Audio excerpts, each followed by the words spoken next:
Estimados irmãos, espíritas e não espíritas, boa noite.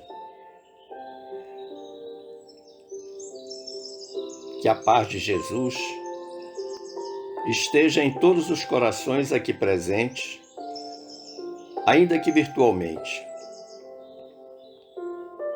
balsamizando dores, esclarecendo dúvidas,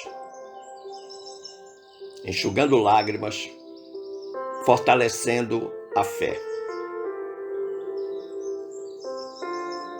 Foi-nos solicitado refletir hoje sobre o primeiro versículo do capítulo 13 da primeira carta de Paulo aos Coríntios, que assim se expressa: ainda que eu falasse a língua dos homens e falasse a língua dos anjos, sem amor eu nada seria.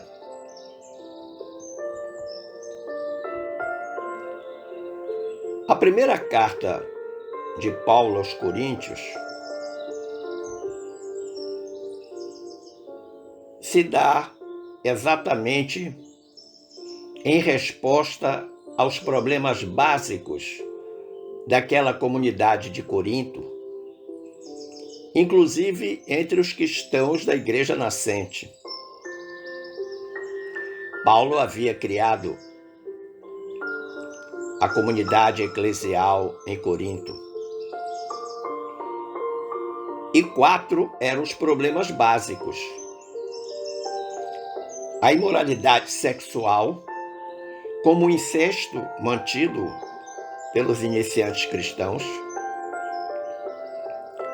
a prática herdada dos costumes romanos de cobrir a cabeça quando se orava ou profetizava, como sinal de culto e devoção, o hábito que existia em certos cristãos de fazer refeições na forma de banquetes no templo de algum deus, lembrando que Corinto era uma cidade politeísta.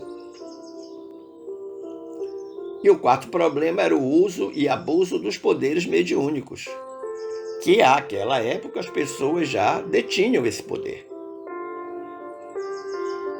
mas usavam-no indevidamente.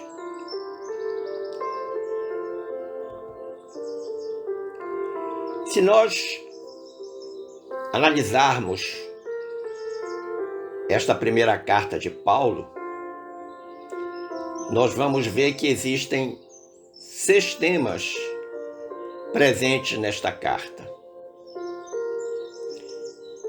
Primeiro, Paulo aponta a necessidade da concórdia e união no Cristo para todos aqueles membros da igreja de Corinto. Paulo aborda a missão dos pregadores, destaca a necessidade da vida moral reta, principalmente em função da questão da imoralidade citada anteriormente. Esclarece que Cristo não é idólatra nem faz sacrifício aos ídolos. Chama a atenção para os dons do Espírito ou carismas. E fala sobre a necessidade da caridade, que é exatamente o capítulo 13 desta primeira carta, objeto da nossa reflexão e mais especificamente do primeiro versículo. Versículo esse que diz: ainda que eu falasse as línguas dos homens e dos anjos e não tivesse amor, seria como o metal que soa ou como o sino que tine. Por que Paulo usou esta forma na carta? O que ele queria dizer? Que língua falam os homens? Seguramente os homens falam a sua língua materna, a sua língua pátria.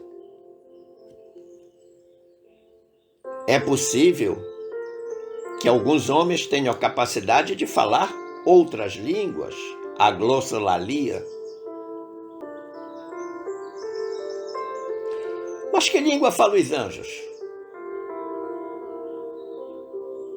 A língua do amor e da paz. Nada pode vir diferente dos anjos, considerados espíritos de elevada envergadura moral. Mas por que Paulo estava usando uma hipérbole? Qual era a sua intenção em usar esta figura de linguagem?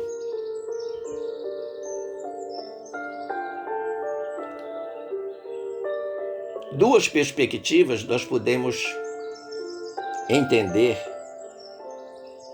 no aspecto de que Paulo falava do conhecimento.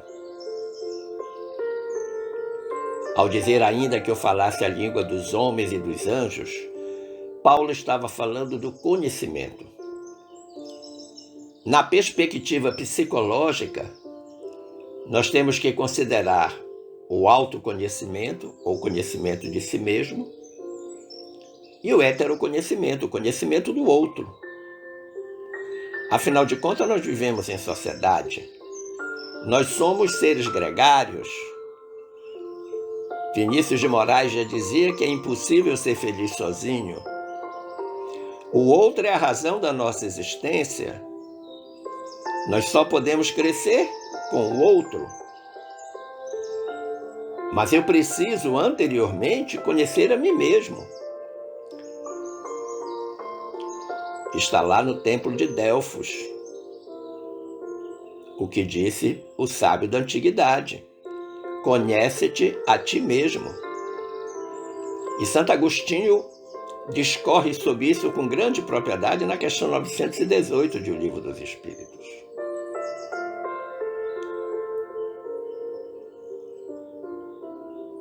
Conhecer a mim mesmo significa desvelar todo o meu interior, as coisas boas e as coisas ruins. Olhar-me diante do espelho sem nenhum preconceito ou vergonha do meu lado sombra, mas lutando diariamente para fazer valer o meu lado luz. Se eu não autoconhecer-me, eu não poderei conhecer ninguém. Mas existe uma outra perspectiva que nós podemos utilizar para entender o que Paulo estava querendo dizer, que é a perspectiva intelecto-moral. E aí eu preciso de dois tipos de conhecimento: das coisas do mundo e das coisas de Deus, das coisas da matéria, das coisas do espírito. Mas é fato que nosso grande empenho, incentivo e investimento se dá no conhecimento das coisas do mundo, a começar da própria instrução, da formação profissional, da formação acadêmica. Eu preciso do conhecimento das coisas do mundo para progredir nas coisas do mundo. Não há nada de errado nisso. Ele só não pode ser mais importante que o meu esforço no conhecimento das coisas de Deus, das coisas do Espírito. E aí o autoconhecimento vai me ajudar muito quando eu aprendo a reconhecer as minhas fraquezas, as minhas dificuldades, mas sabendo que eu tenho um Pai de amor e de bondade, que há de prover força e coragem na minha luta interna, fica mais fácil. Conhecer as coisas de Deus não é mergulhar de cabeça na teologia. Conhecer as coisas de Deus é fazer o que o próprio Paulo fazia. Perceber o Christos, o Cristo interno, que cada um de nós carrega. Porque enquanto espírito criado por Deus, dele possuímos uma faísca, uma pequena porção. A divindade está em nós. Mas para que ela ecloda, apareça, vibre como luz, ela precisa ser desenvolvida. O conhecimento das coisas de Deus me ajuda a desenvolver o meu lado luz.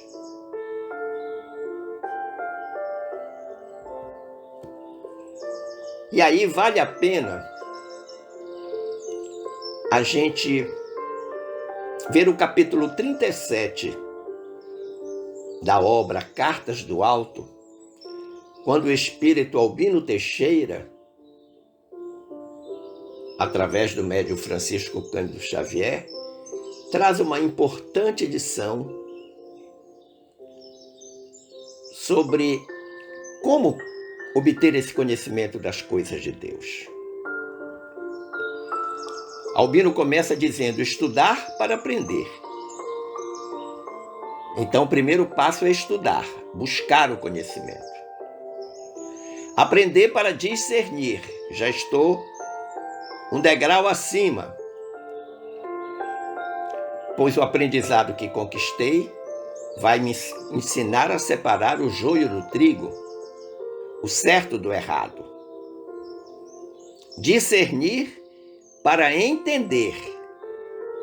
Significa dizer que depois que eu faço esta separação do certo e do errado, eu consigo então ter segurança na aplicação disso que eu aprendi.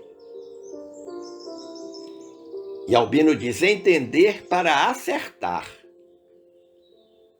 Acertar no sentido da melhoria, da mudança positiva, do progresso. Acertar para edificar. Então começa a ser construído dentro de mim um novo ser, que cresce em amor, em bondade, em sabedoria. Daí, em seguida, ele dizer: edificar para servir. Sim, eu estou pronto para servir. Porque eu já entendo, inclusive, que a razão da existência já foi dita por Jesus. Eu não vim para ser servido, eu vim para servir. Servir para renovar. Renovar para melhorar. Melhorar para educar-se. Educar-se no sentido de mudança interna, de transformação. Do latim educere, de dentro para fora, não de fora para dentro, no processo do educare.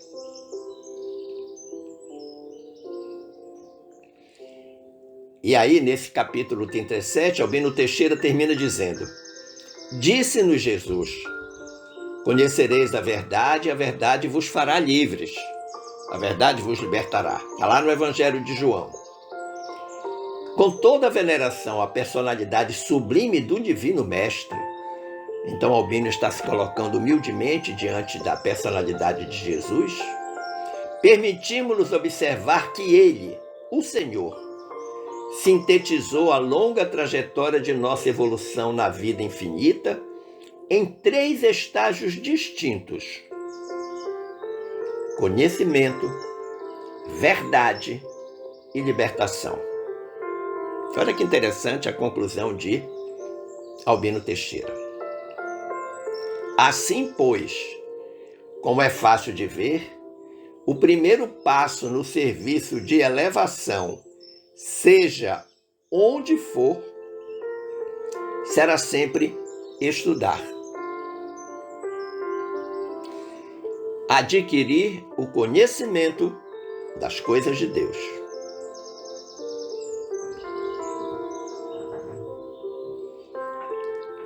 Mas quando a gente vai na obra Caminho Espírita, lá no capítulo 47, Emmanuel faz uma apreciação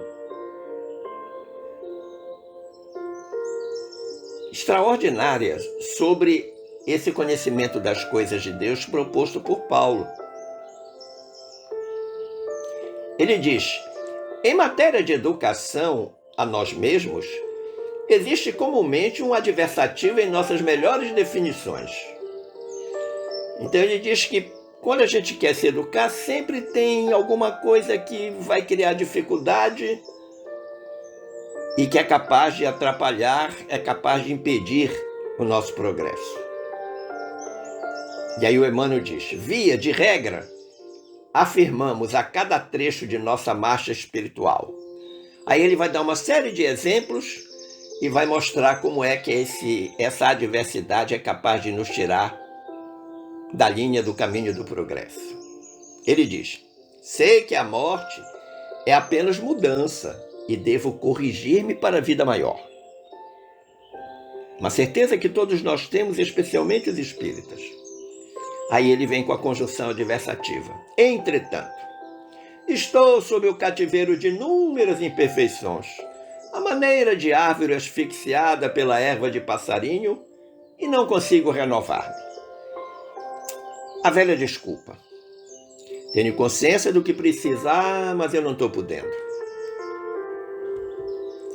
Sei que é necessário praticar o bem para que o mal não me ensombre as horas. Todavia, por mais que me esforce, não chego a vencer a preguiça que me entorpece. Então vá observando, meu querido amigo, minha querida amiga, quais são as desculpas normalmente utilizadas pela maioria das pessoas frente à adversidade para o progresso espiritual. Sei que é urgente estudar melhorando conhecimentos a fim de entender os desafios do mundo e solucioná-los com segurança. Contudo, não tenho tempo. Você já ouviu isso ou não? Já pensou nisso ou não? Sei que é minha obrigação abraçar as boas obras, que as circunstâncias me indicam em proveito de minha felicidade. Mas receio entrar em choque com as alheias opiniões. Aquela velha história do politicamente correto. Sei que é preciso. É a nossa frase trivial diante do serviço que nos compete. No entanto, habitualmente falha o motor da vontade no momento da ação. Então o Emmanuel está dizendo para a gente que todos nós sabemos o que precisamos fazer, mas quando chega na hora H, falha o motor da vontade. Quase sempre perdemos tempo precioso, diz ele, empenhando-nos em saber o que ainda estamos muito longe de aprender.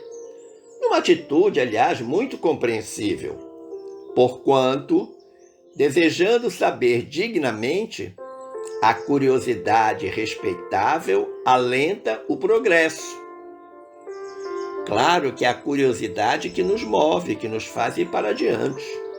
Mas, se fizéssemos o melhor do que já conhecemos, transferindo ideais e planos superiores das linhas teóricas para o terreno da realização e da prática, desde muito estaríamos guindados à posição de numes apostolares das doutrinas redentoras que apregoamos, adiantando o relógio da evolução terrestre.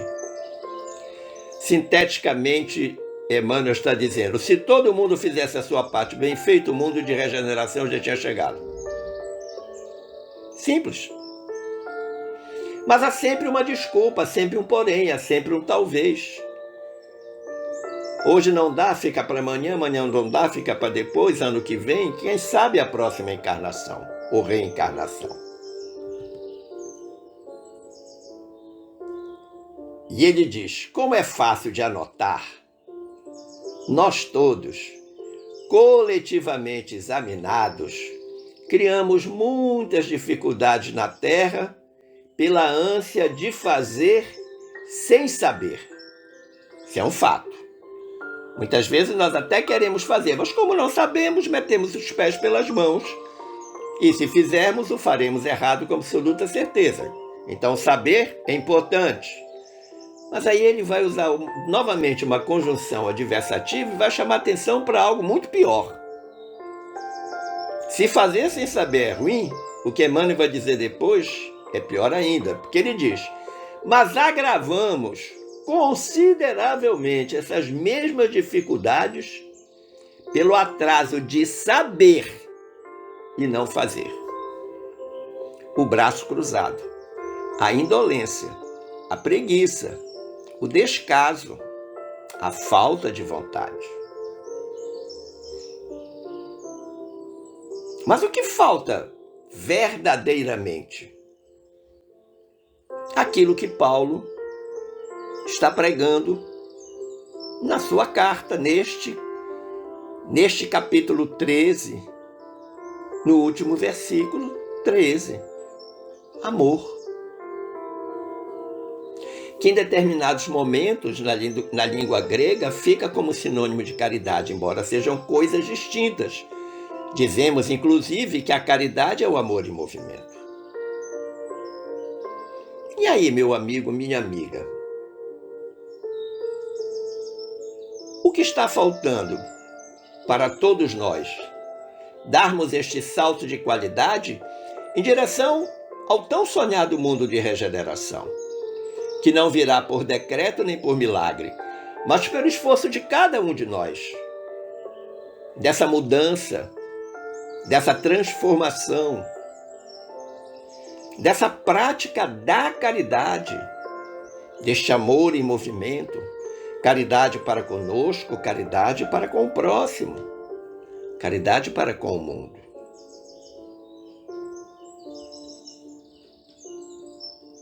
Agradecendo o carinho da atenção, as boas vibrações emanadas, eu desejo que fiquemos todos em paz com Jesus. Um forte abraço.